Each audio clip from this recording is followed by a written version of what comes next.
ವೈದ್ಯೋ ನಾರಾಯಣೋ ಹರಿಹಿ ಅಂತ ಹೇಳುತ್ತೆ.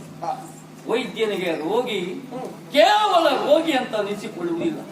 ಇನ್ನೊಂದು ಜೀವ ಎನ್ನುವ ಕಾರಣಕ್ಕಾಗಿ ಅವನನ್ನ ಕಾಪಾಡಬೇಕಾದಂತಹ ಅನಿವಾರ್ಯತೆ ಇರ್ತದೆ. ಹೇಳಿ ಕೇಳಿ ನನ್ನ ಪ್ರಾಣ ಸ್ನೇಹಿತನ ಹೆಂಡತಿ ತ್ರಿವೇಣಿ. ನಾವೆಲ್ಲರೂ ಒಟ್ಟಾಗಿ ಕಲಿತವರು, ಒಬ್ಬರಿಗಿಂತ ಒಬ್ಬರನ್ನ ಹೆಚ್ಚಾಗಿ ಪ್ರೀತಿಸಿಕೊಂಡವರು ನಾವು. ನಮ್ಮ ಬದುಕಿನಲ್ಲಿ ಇನ್ನೊಬ್ಬರಿಗೆ ನೋವಾದಾಗ ಅದನ್ನ ಸಹಿಸಿಕೊಳ್ಳಲಾಗದೇ ಇರುವಂತಹ ಸ್ನೇಹ ನಮ್ಮದ್ದು. ಅದೇ ರೀತಿಯಲ್ಲಿ ಬದುಕಿ ಬಂದವರು ನಾವು. ವೈದ್ಯನಾಗಿ ರೋಗಿಯಾಗಿರುವಂತಹ ತ್ರಿವೇಣಿಯನ್ನ ಗುಣಪಡಿಸುವುದು ನನ್ನ ಕರ್ತವ್ಯ.